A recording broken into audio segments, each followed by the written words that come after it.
Ya Allah. Iyalah nak suruh ambilkan. Carikan. Takkan nak call ni sembang-sembang pula. Sekarang? Kalau sekarang, saya tak boleh. Saya kena hantar jemaah ni semua balik hotel dulu. Check in. Lepas tu baru saya boleh pergi cari. Jangan. Jangan. Kalau lagi delay, lagi tinggi harapan dia untuk hilang. Awak tahu tak kenapa benda tu boleh hilang? Kenapa? Awak tahu tak awak ada dosa dengan saya?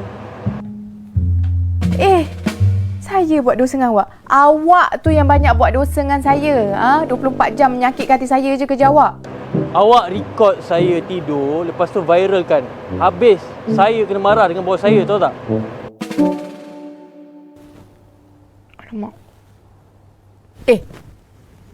Manalah saya tahu video tu akan viral. Saya post saja je. Lagipun, tak ada masalah saya nak viralkan awak. Kalau saya tahulah viral sampai macam tu, baik saya viralkan diri saya je. Daripada awak buang masa bergaduh dengan saya, baik awak pergi cari tandran saya tu. Thank you. Assalamualaikum. Bye.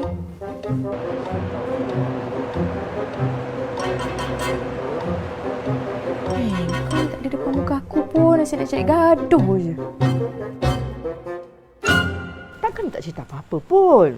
Tak ada. Dah berbuih-buih mulut aku tanya. Dia asyik cerita pasal pengalaman dia dekat sana je lah. Langsung tak ada buka cerita pasal jalan tau. Nampak gayanya. Kita gagal lagi. Aduh. Yelah. Aku rasakan rugi je pergi hantar kasih buat umrah tu tau. Astaghfirullahalazim. Apa kau cakap macam ni, Ja? Itu kan rezeki dia untuk nak mengerjakan umrah, ibadah untuk dia. Astaghfirullahalazim. Aku sedih sebab aku dah tak tahu nak buat apa lagi. Susah sangat diorang berdua ni tau. Mungkin Allah belum ketuk hati diorang lagi. Yalah. Jangan sampai aku ketuk kepala dia nanti. Geram aku. Astaghfirullahalazim. Ni aku nak tanya kau, satu hari kau istighfar berapa kali? Banyak.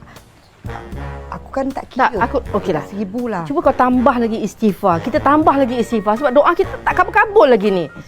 Astaghfirullahalazim. Aku selalu 5,000. Oh, aku 6000. Diam.